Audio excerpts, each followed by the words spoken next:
So you're getting ready to host your event on the Remo platform? Well, let's take a look at how presentation mode or broadcast mode works on Remo. Hi, I'm Seth Resler from Community Marketing Revolution, and if you are brand new to the Remo platform, you are looking to get your first events up and off the ground, well, good news, I have a quick start guide that will get you started. It's absolutely free to download, and the link is in the description to this video. Check it out. All right, let's talk for a minute about the Remo virtual event platform, because this platform has two different modes, and I want to talk about what each of them are. The first mode is called conversation mode. And that's the mode that lets your attendees connect with one another, lets you have conversations with other people and move around from table to table to table at a virtual event. This mode is what makes Remo so powerful, particularly when it comes to community building. So I encourage you to figure out how conversation mode works, but that's not what we're going to talk about in this video today. In this video, we're going to talk about Remo's second mode, and that mode is presentation mode. And this is a mode that you're going to be very familiar with if you've used other webinar software. For example, something like Zoom Webinar or WebEx, GoToWebinar, things like that, because it essentially allows you to make a presentation like you can in those other platforms. Now, I do want to say this, having hosted dozens and dozens and dozens of events on the Remo platform, the feedback that I always get from my attendees is that they want to spend more time in conversation mode and less time in presentation mode. And this is what makes the Remo platform so powerful. Remo is fantastic if you want your attendees to meet new people and make new connections. That builds community. So as a general rule, I like to spend less than a third of the time of my event actually in presentation mode. And in fact, I've even hosted lots of events where we never use presentation mode, but it is available to you. And so I want to show you how to use it. Now, one way to think about presentation mode is this, that the presentation mode is often what gets people to come to your virtual events for the very first time. Think of hosting a virtual event like hosting a party. The entertainment is often what gets people to show up. They come because they know that there's going to be a band there, or there's going to be a DJ, or you're going to be showing a movie or something like that. But what makes that event so successful and so powerful is the fact that they get to hang out and meet other people in the room. And that's what gets them to hang out for a long time and to come back to your future events. It's going to be the same thing with your virtual events. The presentation that you do in presentation mode might attract people, get them to register and come to your event for the first time. But what's really going to make them stick around throughout the whole event is being in conversation mode and connecting with other people. Okay, now that we've said that, let's actually take a look at what happens in presentation mode. And I want to start by going into the back end of a Remo event and showing you the few controls that you need to set up in order to configure your presentation mode. So here I am, I have logged into the back end of my Remo account and I have set up an event. It's called Test Event. And I want to configure the controls that are going to affect what happens in presentation mode. And the truth is there actually aren't that many controls in this backend that affect presentation mode. Most of them affect what happens in conversation mode, but there are a couple, so let's take a look.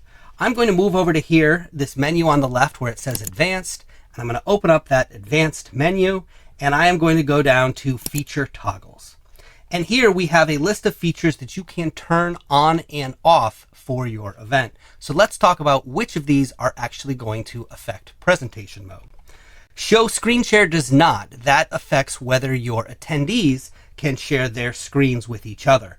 But audience view is going to affect presentation mode. So if you want the audience view on, and I'll show you what that looks like in a few minutes, then you can turn that on there. Same with Remoji reactions, Q&A, chat, whiteboard, and polls. Now you notice here that I can't turn the whiteboard on at the event level. And if you see that you don't have the ability to turn certain controls on or off here, it's because they are probably already set at the organization level, and you're going to have to enable them at the organization level before you can then go in and set them at the individual event level. So let me show you how to do that.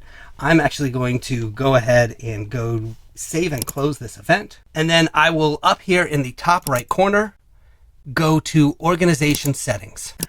I can actually scroll down to this section that says general event settings. And you can see I've got a number of feature toggles here as well. And sure enough, the whiteboard is toggled off at the organization level. So if I toggle that on, it will automatically save. I don't need to save it. I can then go back and go to my event. And now when I go back to my events, you're going to see that when I go in to edit this event, open up advanced, go to the feature toggles, now I have the ability to turn the whiteboard on and off. So for any reason at your individual event level, you cannot control these features, check the organization or company level settings. All right, now let's go ahead and log into the front end of the event and take a closer look at what presentation mode looks like. So here we are, I have entered the event and I am in conversation mode. That means that we are looking at the floor plan of the ballroom and I can connect with other people and I can move from table to table to table to connect with other people who are here, and I can sort of mingle and talk to other folks. Right now, there is only one other person in this event, and that person is actually me. You can see that I've got a second computer. It's a laptop that is also logged in. The mic and the camera are turned off, but I'm using that because I want to show you some things when we get into presentation mode when you've got multiple people.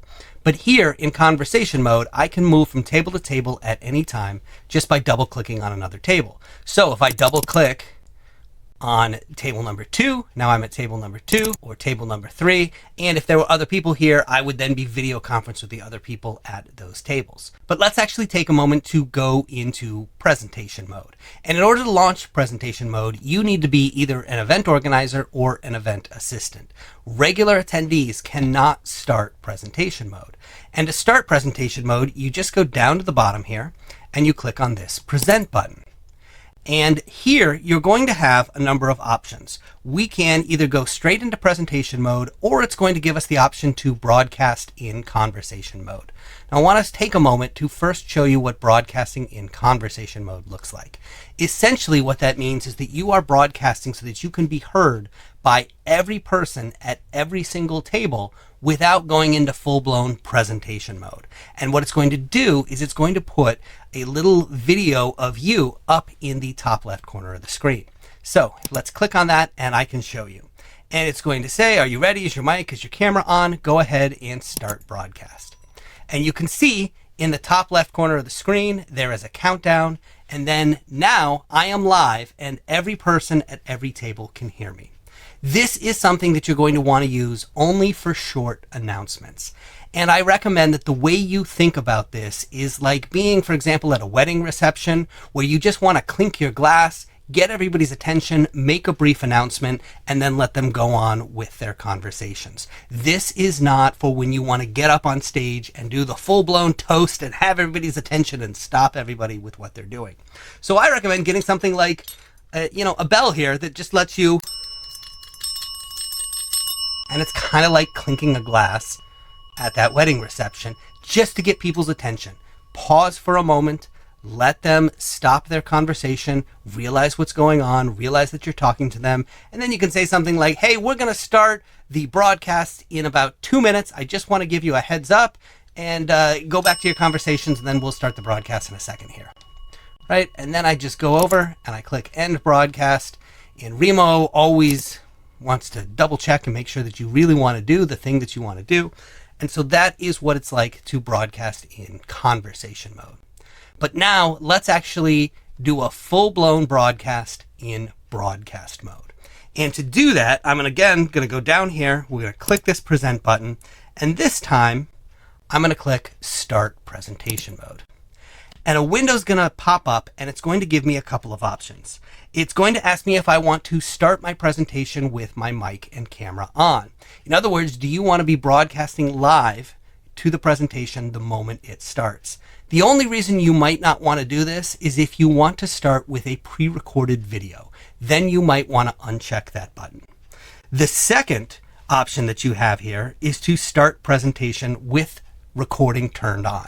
So if you want to record your presentation, you're definitely going to want to check that option.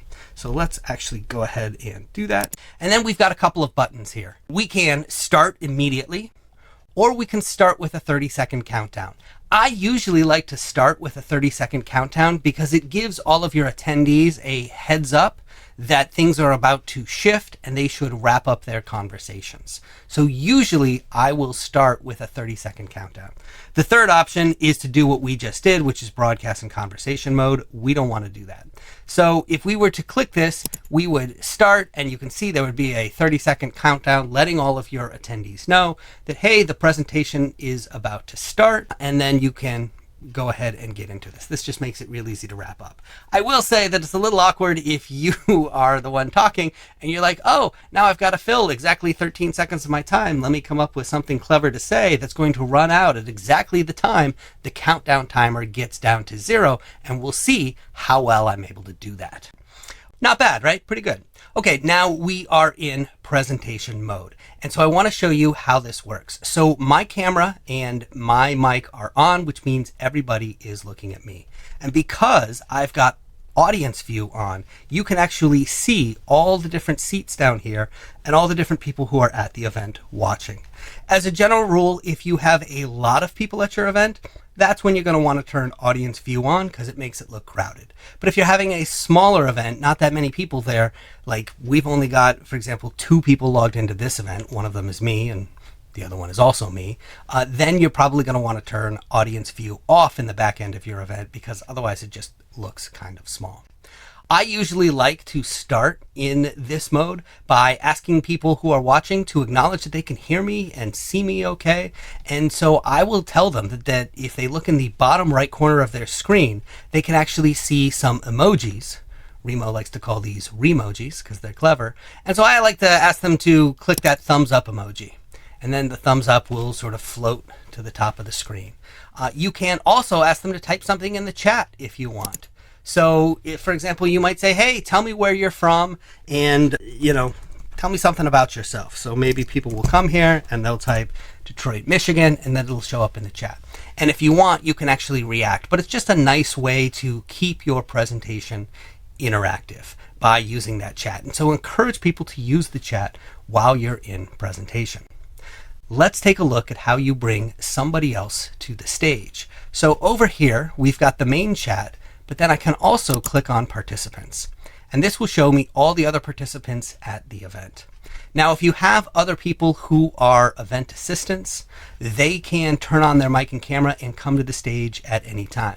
But if you have other people that you want to bring to the stage who are just regular attendees, you can invite them to the stage. So here, you can actually go ahead and I'm going to invite myself to the stage by clicking that button. And a warning message will say, hey, you're about to let this person come on stage. Are you sure that's something that you want to do? And you can go ahead and say yes. Now that does not automatically bring the other person to the stage. They in fact have to turn their mic or their camera on to come on stage. Now I'm not going to turn my mic on because if you do, I'll get feedback because I've got multiple mics here. But I am going to go ahead and turn my camera on. Whoops. There we go. And so now I'm on stage. You can see I'm much prettier from one angle than I am from the other. But now this is how you have multiple people on stage and they can talk to each other. Okay, let's go ahead and remove me from the stage. And I can do that just by clicking this. And again, it's going to say, hey, you're removing the other person from the stage. Now, the other things that you can do here is, of course, you can send a message to another participant, or if we click on these 3 dots here, we've got a couple of options. We can view the profiles or add somebody to the stage, or we can remove them from the event. So we can do different things with the participants there. Now let's take a look at some of the other things that you can do here. If you've got the Q&A feature turned on, you can click on the Q&A tab, and here people can go ahead and can ask questions. So for example, what color is the sky? And then you go ahead and you ask that question. It'll ask you, are you sure you want to ask that question? And sure. And then the question appears in the Q&A tab.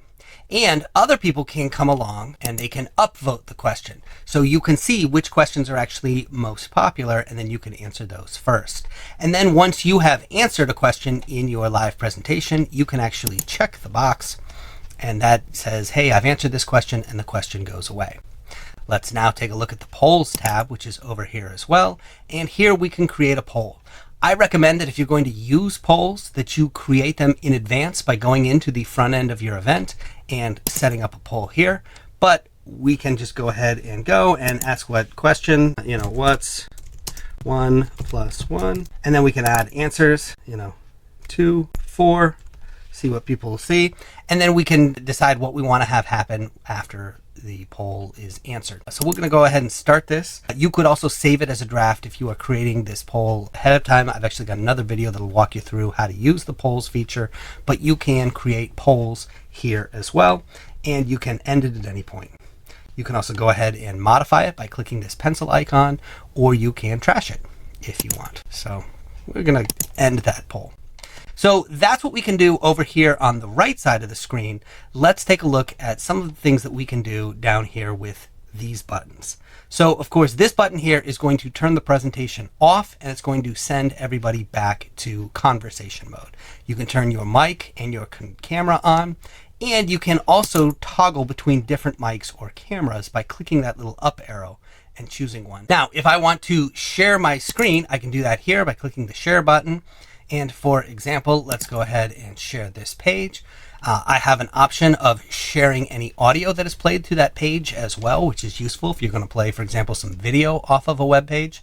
And then we'll go ahead and click share. Notice that I can share a tab in my browser. I can share my entire window, or I can even share my entire screen. So let's go ahead and click share. And now I am sharing my screen. And to stop sharing, I go ahead and go to that window and I click this stop sharing button. And now I've stopped sharing. And if I go back here to my tab, I can see that I'm back in presentation mode. Let's also take a look at present content. So what this button allows you to do is to share some content. The content has to be in an iframe. So it'll open up this window and it will ask you for a link. Now, for example, one of the places you might want to do this is if you use Microsoft PowerPoint, you can actually create a link that allows you to share your presentation live, and you just paste that link in here. And you can find instructions for doing that if you click this learn how to use this feature link. I am a Mac user. I use Keynote, and Keynote actually removed that feature. You can no longer do that in Keynote anymore, so it is not useful for that. But that's a great way to share a PowerPoint presentation, and the preview of the PowerPoint presentation will appear here. We have some other controls as well. Of course, we can open or close that chat bar that's on the right side.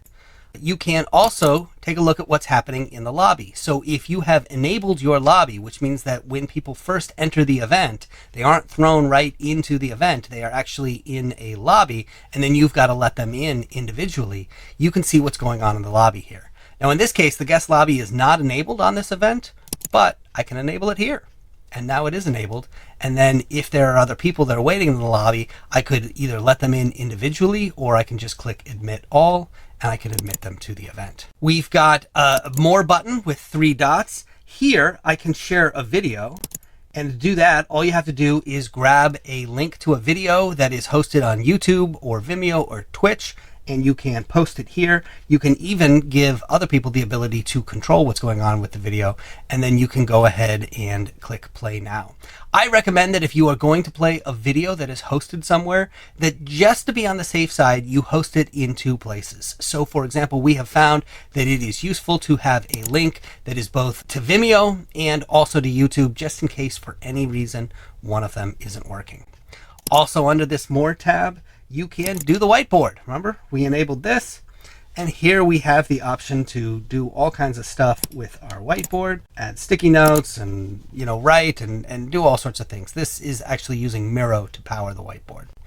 So that is useful if you want to collaborate with multiple people in real time. Other features here, if people have raised their hands. So I'm actually going to go back to my laptop here, and I'm going to raise my hand, and you can actually see here has raised their hand, and so I have the option of, for example, bringing that person to the stage, or I can message them, or I can ask them to say something in the chat. And then if I want to lower their hands, I can lower their hands here by lowering all hands under those 3 dots, or I can just lower Seth's hand individually here in the participants tab. The final thing that you can do here is you can actually play sound effects.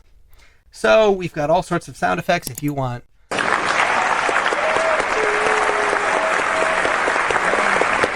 Applause. Play another sound effect. We've got a drum roll.